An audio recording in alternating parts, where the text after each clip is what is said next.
Aló, hola. Días. Sí, ¿con quién más, mano? ¿Cómo están? Buenos días a todos. ¿Se escucha bien? Se escucha muy bien. Listo. Bueno, pues primero que todo, quisiera darle las gracias a Carlos Restrepo por la invitación. Para mí es un honor estar en este momento, pues acá presentando en Bolivariana y en el Pablo, que es mi casa. Eh, pues, de verdad que siempre es muy gratificante estar acá y me parece muy buena la iniciativa que tiene Carlos y que tiene también en conjunto pues con el doctor Bamon, de que algunos de los profes que estamos en este momento, que anteriormente también fuimos residentes, podamos compartir pues algo de las revisiones que hacemos. El día de hoy vamos a hablar de los últimos tratamientos en coronopatía serosa central, resultados versus la evidencia que hay hasta el momento. Lo que vamos a hacer es que vamos a dar como un abrebocas de lo que es la fisiopatología y de lo que son los signos que tenemos según la multimodalidad que manejamos. Y por último, vamos a mirar lo que hay en este momento de evidencia.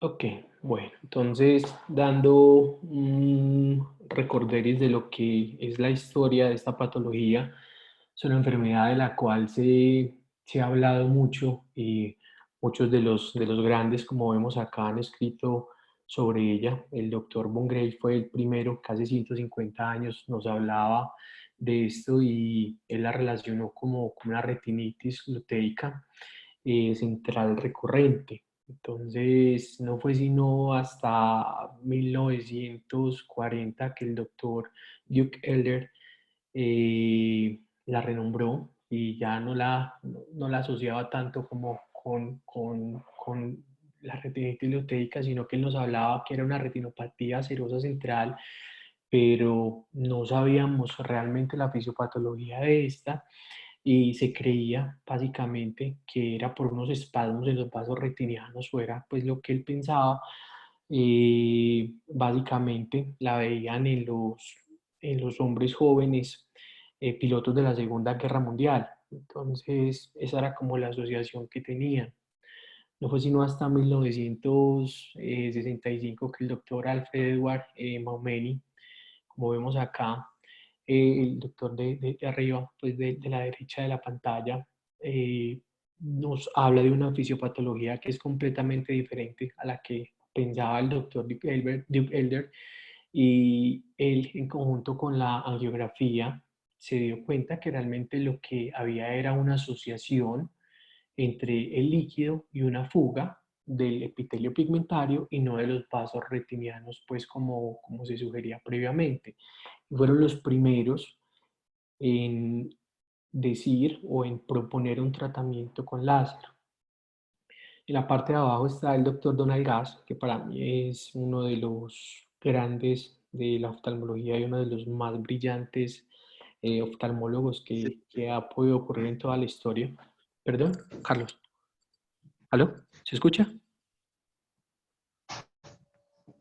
Aló, aló. Se oye muy bien. Ah, bueno, listo, perfecto. Pensé que se había ido la señal. Bueno, les hablaba del doctor Donald Gass. Pues el doctor Donald Gass, fantástico, como siempre, nos describió de esta patología, lo que era la fisiopatología. Él hablaba realmente que lo que había era un aumento de la presión hidrostática en la coroides, y este aumento de la presión hidrostática lo que iba a hacer era que aumentaba la hiperpermeabilidad de los capilares de la coroides. Esto lo que iba a producir era que si se aumentaba la hiperpermeabilidad de los capilares, iba a salir el líquido. Este líquido se iba a aumentar a nivel de la neuroretina, y era lo que producía pues todos los cambios que se ven hasta ahora. Esto estamos hablando que el doctor lo hizo en 1967, 60 y tantos, y solamente hasta hace poco nos dimos cuenta, gracias al ver de indocianina y a la tomografía, que el doctor estaba en lo correcto. Entonces, básicamente con lo que trabajamos es con la teoría de él, con la permeabilidad de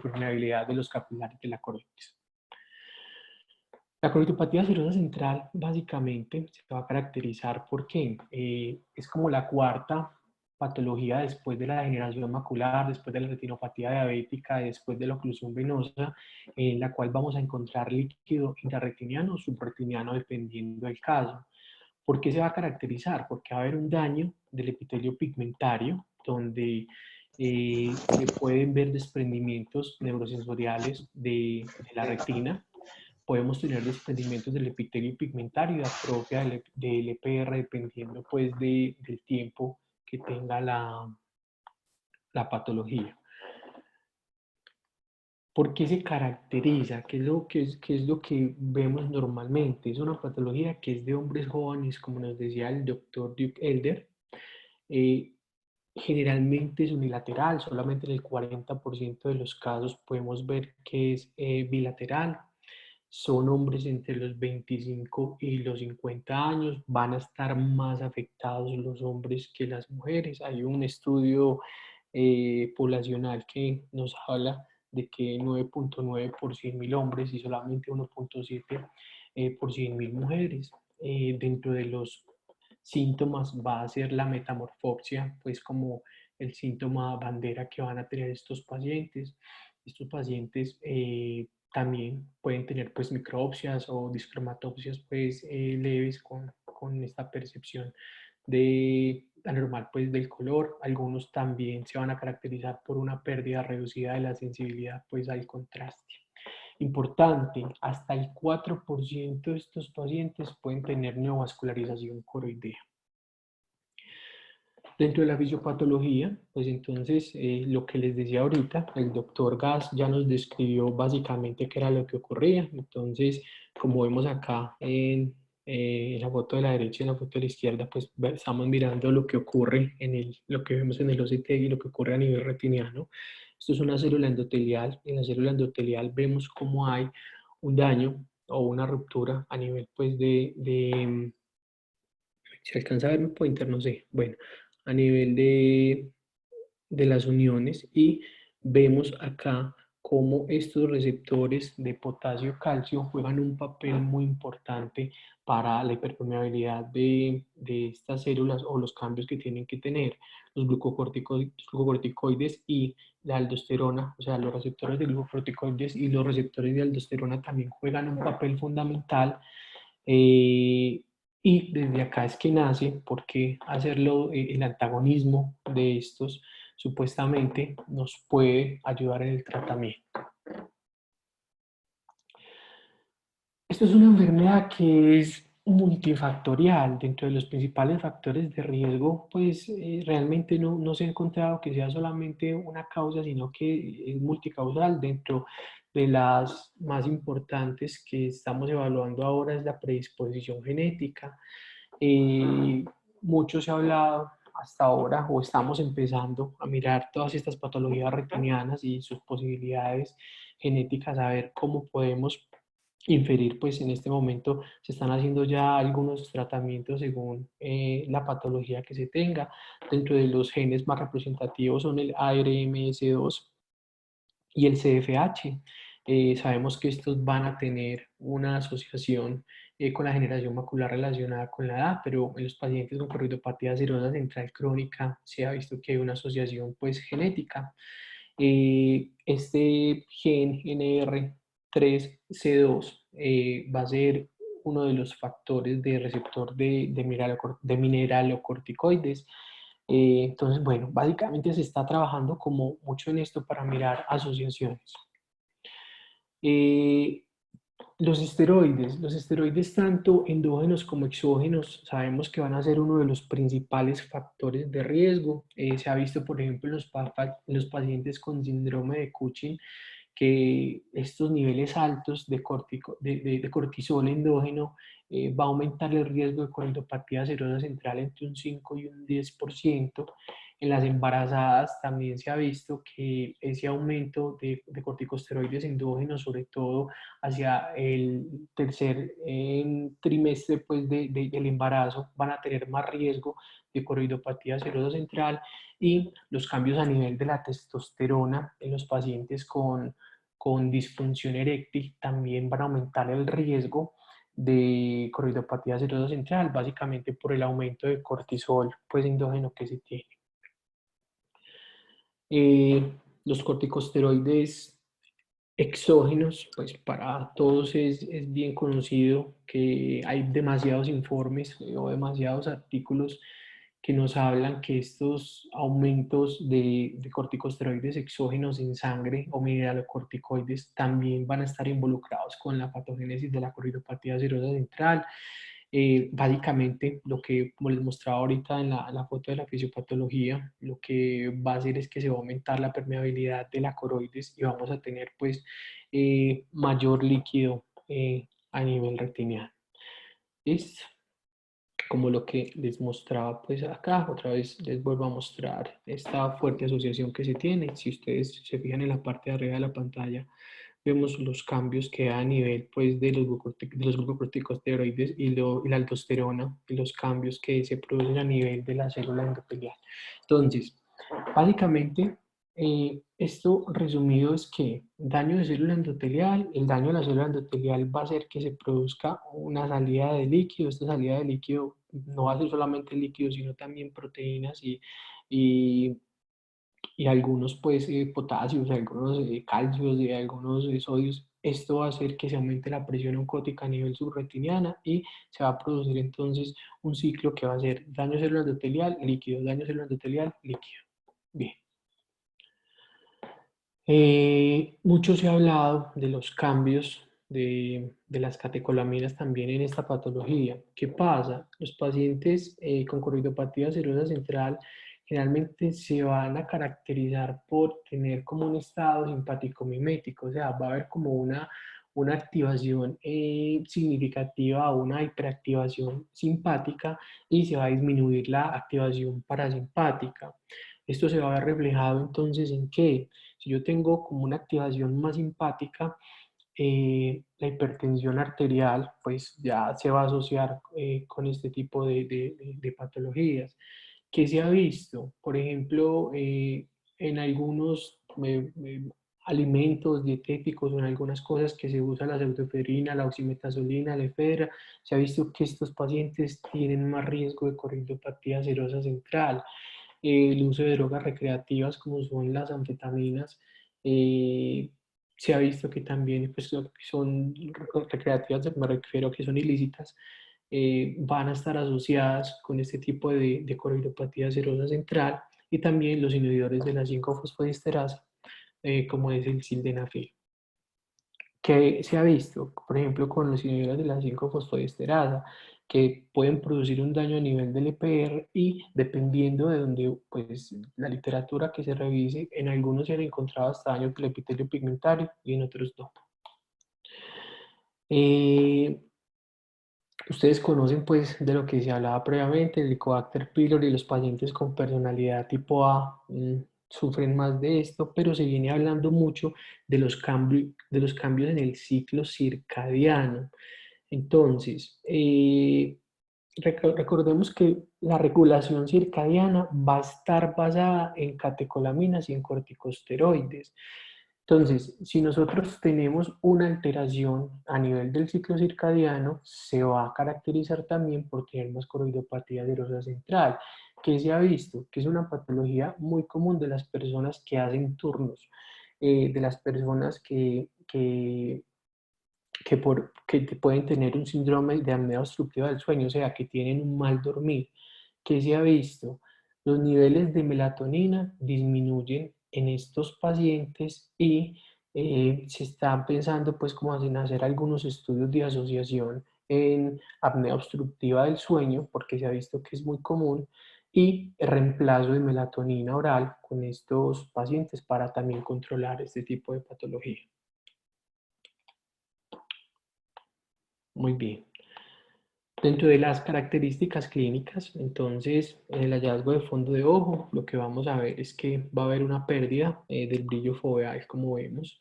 Hay un halo luminoso que va a delimitar pues, el líquido o el desprendimiento seroso que vamos a tener. Este líquido pues, se puede caracterizar porque pueden haber algunos puntos amarillos. Estos puntos amarillos básicamente van a ser pues, unos exudados en fagocitosis y dependiendo de si es aguda o crónica, podemos ver desprendimientos del epitelio pigmentario y atrofias. Eh, bueno, como vemos, pues acá es característico que si tenemos esta alteración subfoveal de líquido, este desprendimiento endomo, entonces las principales quejas de los pacientes va a ser que eso, un escotoma central, una alteración a nivel central, que se va a caracterizar ¿por qué? Por lo que decíamos, metamorfopsias, discromatopsias, dependiendo de si es muy pronunciado este desprendimiento subfoveal, los pacientes pueden tener hasta una hipermetropización que va a hacer que empeore todavía muchísimo más la visión. Eh, es muy importante la evaluación de la coroide. Se ha visto que el grosor coroideo en estos pacientes aumenta, dependiendo de donde se lea, se habla de que puede ser de 400 micras o mayor de 395 micras, es como lo característico de ello. Si nosotros vemos en estos CT, es característico de esta patología que las capas retinianas, como vemos en el OCT, van a estar completamente conservadas y podemos tener alargamiento de los fotorreceptores. Ya en la coroidopatía serosa central crónica, lo que vamos a tener es que ya hay un daño a nivel del epitelio pigmentario, va a haber una pérdida de la agudeza visual que va a ser más severa y se va a quedar pues en el tiempo. Podemos ver unos cambios a nivel de la unión del líquido y la unión de los fotorreceptores, algo que se llama pues unas estalactitas, que básicamente lo que van a hacer es como unas granulaciones eh, posteriores. Esto básicamente va a ser como producido por los macrófagos que van a ir como a quitar como todas estos fotorreceptores que están dañados y se va a ver acumulado también pues como con fibrina. Bien. Eh, en la angiografía fluoresceínica, pues va a ser característico, como ustedes pues ya conocen, que se va a caracterizar por unos puntos de fuga.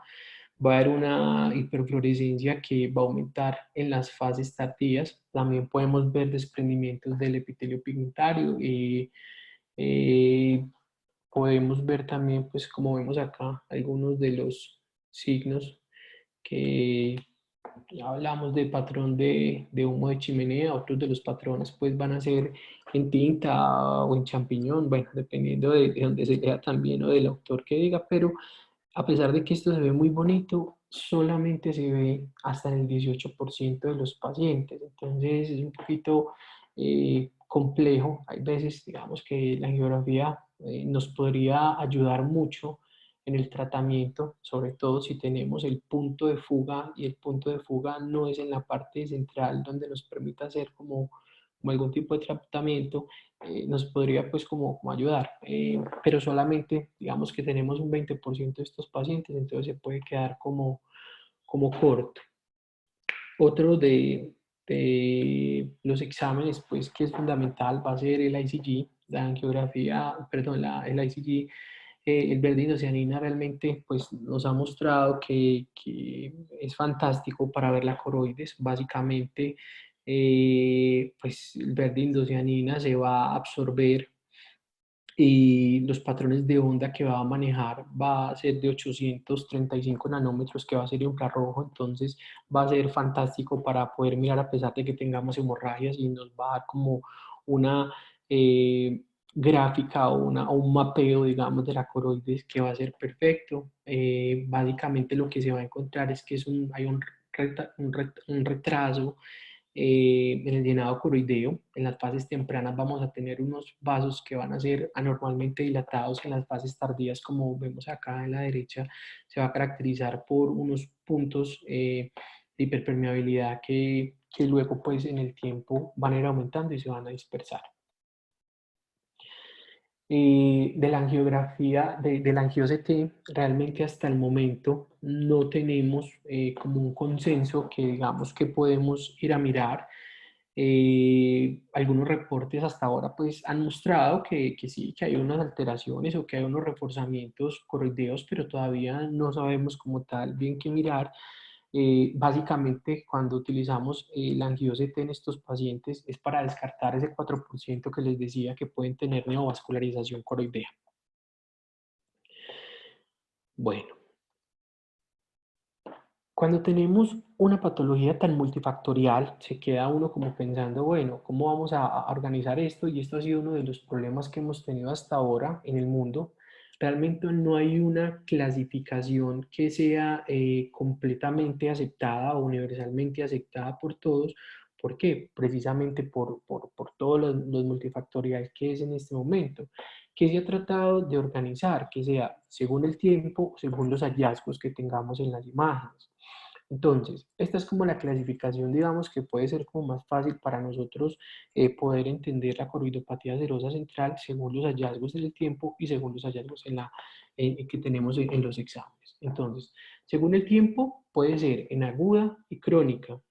Aguda se va a autolimitar en los 4 meses luego de los síntomas. Esta aguda puede ser activa o inactiva. Hablamos de inactiva cuando ya se perdió el líquido subretiniano, digamos que no quedó ninguna alteración a nivel del epitelio pigmentario o no hubo una pérdida significativa de fotorreceptores. Hablamos de crónica, como vemos al final, cuando ya hay unos cambios o atrofias a nivel del EPR y unos cambios estructurales en el tejido. Y hablamos de persistente cuando después del comienzo de los síntomas, pues vamos a tener que han pasado 4 meses y continúa. Y la recurrente es que después de tener un episodio agudo, hay una resolución y volvemos a tener de nuevo una activación o una nueva episodio de coronopatía serosa central. ¿Esto con el fin de qué? Porque nosotros tenemos que definir qué es lo que queremos hacer con estos pacientes o qué objetivos tenemos con ellos. ¿Qué objetivo es lo que queremos? Mejorar la agudeza visual, acortar los síntomas para el paciente y reducir el número de recurrencias en ellos. Entonces, cuando miramos la literatura que hay hasta ahora, nos quedamos como, oh, ¿cuál es el problema? Porque en la realidad nos encontramos que si las definiciones son variables, dependiendo de agudo y crónico, si los estudios metodológicos que encontramos hasta ahora realmente pueden ser como deficientes y los diferentes tratamientos van a estar pues como que sí, como indicados, no indicados, y bueno, y recordemos que esto también es una patología que dependiendo del tiempo se ha dicho también que se puede observar o mucho de las alteraciones que se encuentran al principio hemos dicho, bueno, espere, entonces comenzar como a comprender, bueno, ¿qué vamos a hacer? ¿Lo tratamos o no lo tratamos? ¿Paramos, no paramos? Entonces hay que tratar de organizar toda la literatura que se tiene hasta ahora y dividir el tratamiento. El tratamiento se puede dividir en un tratamiento médico y en un tratamiento de intervención. Básicamente, esto nos da como la posibilidad de ir como depurando lo que tenemos hasta el momento.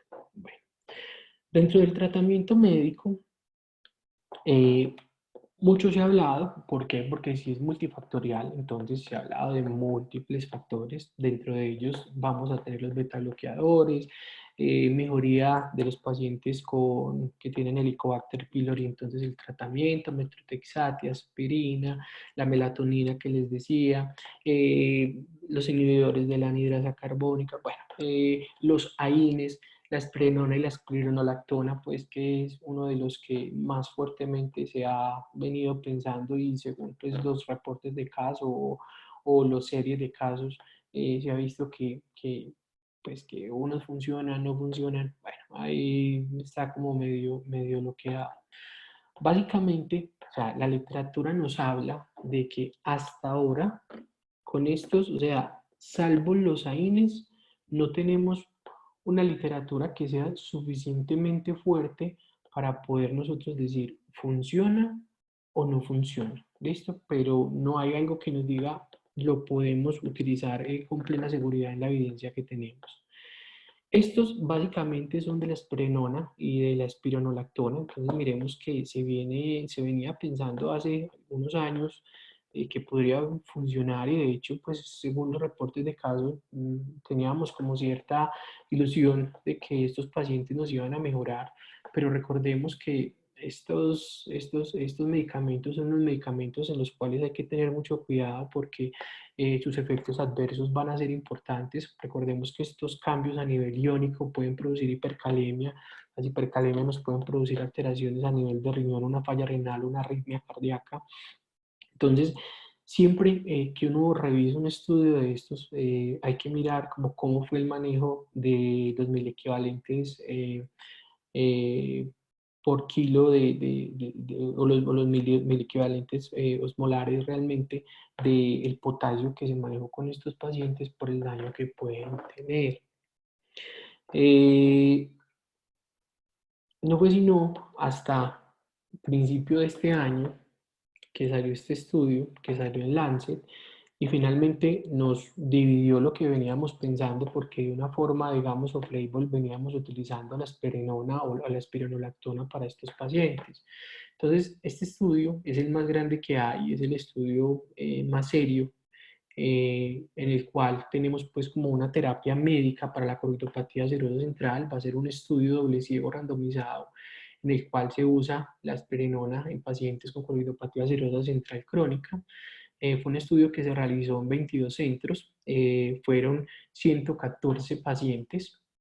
Estos pacientes fueron seguidos en el año, a unos se les daba placebo y a otros se les daba la esperenona, y se encontró que después de 12 meses en el grupo placebo y en el grupo control no había diferencias estadísticamente significativas con el uso de la esperenona.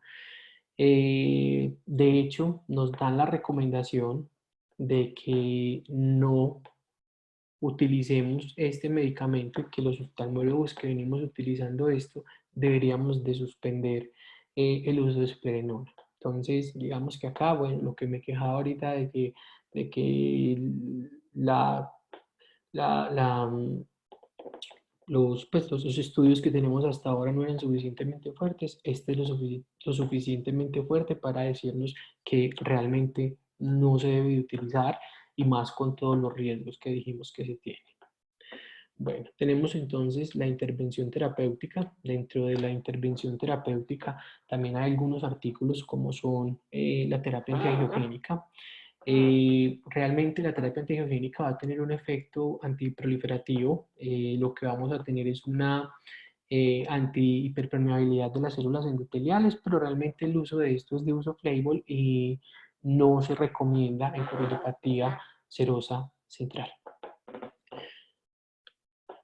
También dentro de los estudios de intervención o de lo que tenemos, se ha hablado de la terapia fotodinámica y del láser, tanto convencional como el láser micropulsado.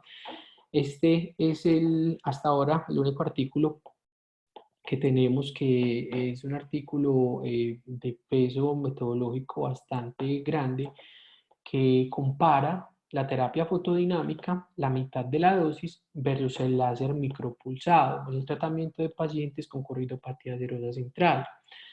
¿Qué fue lo que nos mostró este artículo? Este artículo realmente, pues como punto final, lo que tenía o lo que quería mirar era la desaparición del líquido, dependiendo del tiempo en las diferentes visitas. Entonces, la primera visita era entre las 6 semanas y 8 semanas después del tratamiento y entre los 7 y 8 meses después del tratamiento. Y miraron pues como desenlaces secundarios cómo era la agudeza visual de estos pacientes. Entonces se encontró, bueno, la mitad de la dosis de la terapia fotodinámica. Recordemos que la terapia fotodinámica se utiliza en pacientes con degeneración macular relacionada con la edad pues, tipo húmeda. Se utiliza 6 miligramos de Visudan o de Visudan por metro cuadrado. Se van a utilizar 50 milijoules y se va a utilizar por 82 segundos. Básicamente lo que hacía era que se dividía a la mitad. Se utilizaban solamente 25 miligramos por metro cuadrado y se bajaba el tiempo a 43 segundos. Entonces, tuvieron 80 pacientes, 89 pacientes y 90 pacientes en el grupo de terapia fotodinámica y 90 pacientes en el pacientes con láser micropulsado. Este láser micropulsado, recordemos que era un láser de 810 nanómetros, ¿listo? No era láser amarillo. ¿Qué pasó entre las 6 y 8 semanas, que fue el primer corte que ellos tuvieron? Encontraron que hubo una mejoría de estos pacientes del 51,12% versus el 13,8% comparando los pacientes pues de terapia y de láser.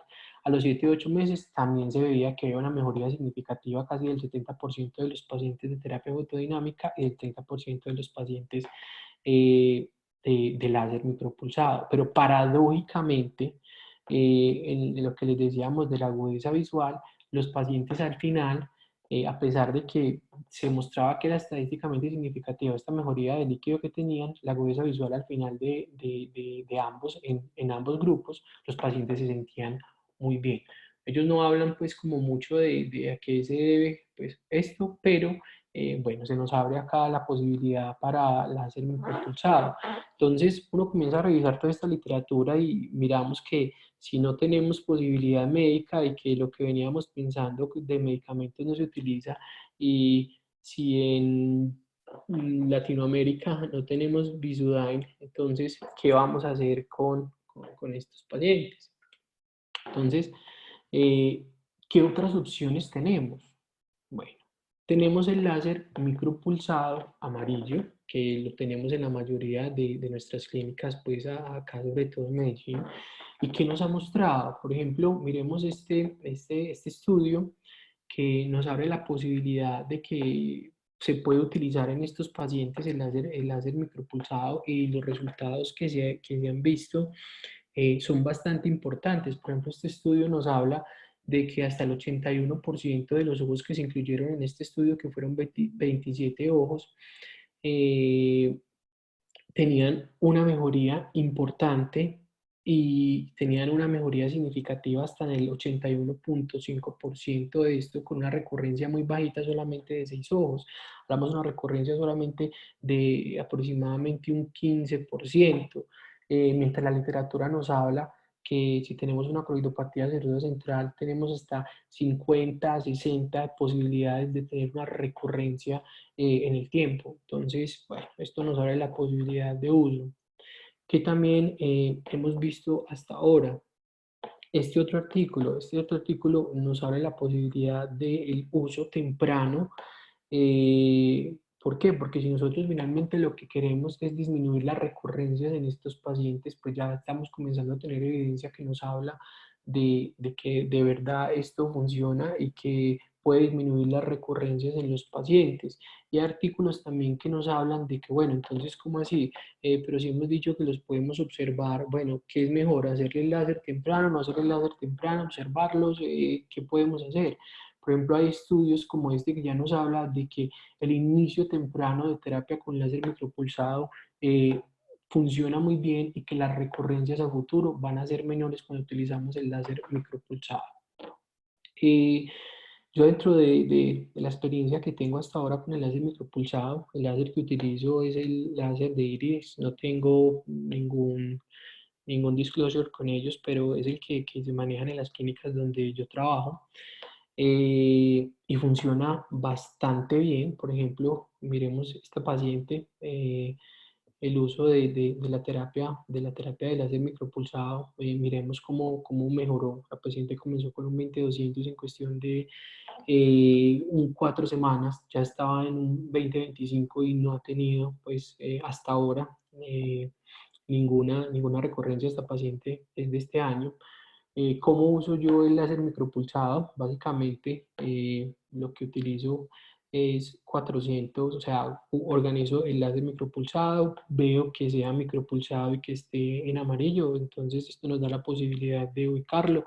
Lo utilizo un poder de 400, cojo toda la rejilla la junto en un 7x7, eh, previo al disparo, hago unos disparos en la parte periférica para mirar que realmente, aunque yo lo tenga activado, aunque esté bien, pues me fijo bien que realmente sí funcione, que no me queme la retina. Ya una vez que me fijo esto, ya sí me voy y me voy desde la arcada temporal superior hasta la arcada temporal inferior y, o sea, hago como un paneo completo, no pasa absolutamente nada, entonces funciona demasiado bien. Ah, bueno, y siempre hago duty cycle de 5%. Artículos hablan del 15%, pero digamos que para este tipo de láser que nosotros utilizamos está escrito que debe ser con el 5%. Este es otro paciente mío después de hacerle láser y así pues tengo muchos y me parece que funciona muy bien. Y realmente lo que uno ve es que las recurrencias disminuyen de una forma importante. Entonces, de los tips para llevar a casa en esta enfermedad de corridopatía serosa central, pues lo primero es que, pues si hablamos de una corridopatía serosa central aguda, se habla de observación entre 3 a 4 meses. Yo la verdad considero que los pacientes no se deberían pues de observar, porque hasta ahora, o sea, si uno se pone a pensar y esto es a modo personal, es un desprendimiento seroso en el punto donde uno mejor ve y tenemos la posibilidad de hacer un láser micropulsado que realmente te disminuye el tiempo de síntomas para tus pacientes y realmente no vamos a tener ninguna alteración nociva y que funciona bien, parece que se debe realizar. Comparado con el láser convencional, me parece que pues este sería pues, la opción perfecta, pero recordemos que solamente en el 18% de los pacientes, según la geografía, vamos a ver puntos de fuga. Y bueno, aunque encontremos el punto de fuga, está la posibilidad que sea subfoveal o va a estar en una parte donde no podemos disparar, entonces considero que, bueno, ahí depende del punto. Siempre se debe tratarse en compromiso bilateral, o sea, obviamente no podemos esperar, el paciente debe tener un tratamiento, si tiene una disminución marcada, y dependiendo de la profesión que realiza, eso es lo que dice pues, la literatura, lo que debemos de hacer, pero realmente, ¿quién para hacer la profesión o el trabajo que realice no necesita su visión? Creo que básicamente esto nos engloba a todos. Si es persistente y crónica, pues según lo que dice la literatura se debe tratar. Hablamos que entonces que con la terapia de fotodinámica funciona bien, pero recordemos que en Latinoamérica no tenemos terapia fotodinámica, entonces tenemos que echarle mano al láser que tenemos en este momento. Considerando este artículo de Place, hablamos del láser micropulsado de 810 nanómetros, se puede utilizar. Yo realmente no tengo experiencia con láser micropulsado de 810 nanómetros, yo tengo la experiencia con láser micropulsado de 577 nanómetros y considero que funciona muy bien. Y lo otro es que los medicamentos orales hasta ahora no hay evidencia, salvo algunos reportes de casos de que los AINES en corridopatía serosa central aguda pueden funcionar. Bueno, muchas gracias.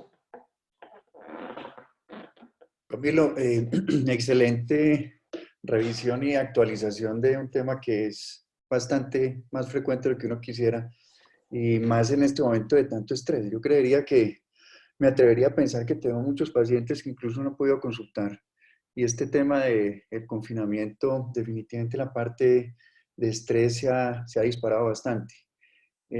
Antes de seguir, quería hacer una pequeña pausa acá porque nos acompaña Alejandro y Alejandro está en un momento complicado de su vida, murió su padre y quería darle un saludo de parte de todo el grupo que sé que lo acompañamos en este momento difícil y como le decía Alejo, que esos buenos momentos, esos buenos recuerdos queden siempre como por delante del dolor que se tiene ahora y que puedan pasar rápido esta situación en la que es más el dolor que las sonrisas y que pase rápido a que cada vez que se acuerde de su padre eh, tenga la cara llena pues de una sonrisa que yo creo que era lo que él quería.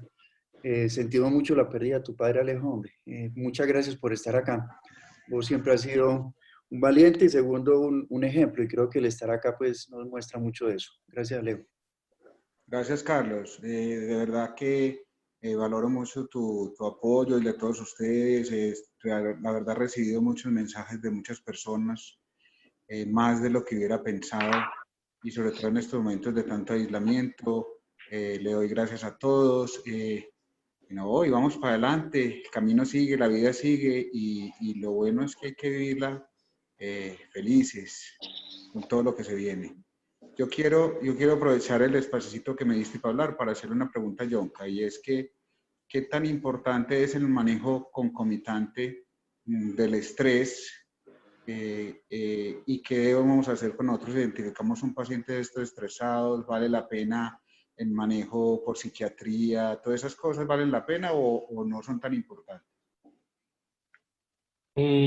Alejo, mira, pues la verdad, sí, yo, por ejemplo, tengo algunos pacientes que, o sea, dentro de los factores de riesgos de esto, bueno, pronto no le hice mucho fuerza a eso, pero lo doy como por sentado. Los pacientes con trastornos obsesivo-compulsivos, los pacientes con este tipo de personalidad, tienen más riesgo de coronariopatía nerviosa central. Entonces, digamos que un manejo por psicología o por psiquiatría para tratar como de bajar un poquito esa carga de catecolaminas, sí, sí ayudaría. La verdad, considero que sí. De hecho, yo a algunos de los pacientes con mucho respeto siempre les pregunto, les ofrezco como, hey, sería chévere que podamos como apoyarnos en el psiquiatra esto, siempre haciéndole la salvedad de que no estás loco, porque vos sabes que hay un estigma siempre con psiquiatría y siempre piensan que si uno les dice que es esto y más una enfermedad que les dice, está diciendo por estrés, básicamente ellos van a pensar, ¿será que es que me estoy volviendo loco? Pero sí, casi que la gran mayoría, yo diría que el 70% aceptan esa ayuda. Me parece que es importante y es válida. Sí, buenos días. Un momento, habla Jorge Badamón. Quería también unirme pues al saludo de condolencias de parte de todos para el doctor Alejandro, de condolencias y de apoyo en estos momentos tan difíciles. Sentimos mucho la partida de tu padre. Estamos con usted y Gracias, con su Jorge. familia, con su familia. Que mi Dios lo tenga en su gloria. Oraremos por su alma. Un fuerte abrazo, que les dé mucha fortaleza, mi Dios, y tranquilidad, hermano. Sepa que usted es un gran ejemplo para todos, hermano, y ahí lo está demostrando que en este momento nos está acompañando en el Estado. Un abrazo, Muchas pues. gracias, muchas gracias. Y quiero contarles también que va a haber una visita a las 5 de la tarde que va a ser transmitida virtual. Ya después les compartiré el link al que quiera participar. En una misa de muertos realmente es maluca y puede ser más maluca virtual. Pero de todos modos, el que pueda, allá lo esperamos y si no, yo sé que de corazón muchos van a estar. Muchas gracias. Ok, Alejandro, gracias. Yo con una pregunta, presidente, con lo que estábamos hablando. Eh, no sé si lo has visto, pero no se ha incrementado esto en estos días, hombre, con este tema del estrés. Es que imagínate que el consumo de psicofármacos está disparado. Es una de las unidades de negocio que mejor le está yendo ahora por el tema del confinamiento. Esto es a nivel global, obviamente. No sé si de pronto has visto, o al menos por teleorientación, has sospechado que se haya presentado más de esta patología. Sí, la verdad sí, sí lo he visto y de hecho lo había comentado ya con otros dos retinólogos y sí, venimos en aumento de coritopatía serosa central. Eh, Porque, o sea, lo que vos decís, claro, o sea, el estrés que tenemos disparado ahora, más mucha gente en este momento está con insomnio, o sea, se combina como todo esto, y sí, por teleorientación que he visto, sí. De hecho, he hecho algunos láser en en este tiempo de láser micropulsado porque sí, o sea, esto es una cosa que viene en aumento. La situación que tenemos en este momento hace que se nos aumente el cortisol a todos. Esto es una cosa muy estresante para a nivel mundial. Claro que sí. Sí, Yo, marico, sí lo he visto. una preguntita con relación a eso. Si está pasando, yo lo he visto a nivel particular, creo que a todos les ha pasado, ¿por qué no lanzar desde, voy a decir, a Corep, Sociedad Colombiana de Oftalmología, algún tipo de aviso con un examen vía web, vía celular, para que ellos puedan, de hecho, para que el paciente que tenga algún síntoma al menos pueda hacerse su auto medio diagnóstico y consulte, para que una consulta oportuna pues se haga una evaluación y manejo también oportuno? ¿No te parece como, pues es algo sencillo de montar y que de pronto pueda tener algún impacto? Eh, Esa idea está muy buena, la verdad no lo había pensado, pero sí. se la deberíamos de comentar a Alberto León para que me parece que sí lo podríamos hacer. O sea, por ejemplo, una rejilla de Amslet, no sé, o algo así. Eso ya Pero está inventado, pero sí, pero es como decirle al paciente, mire, en este momento hay más problemas de este tipo, estos son los síntomas y hágase este examen y en caso de que tenga esto, consulte su retinólogo. Es una herramienta muy fácil para cualquiera desde un celular poderse evaluar.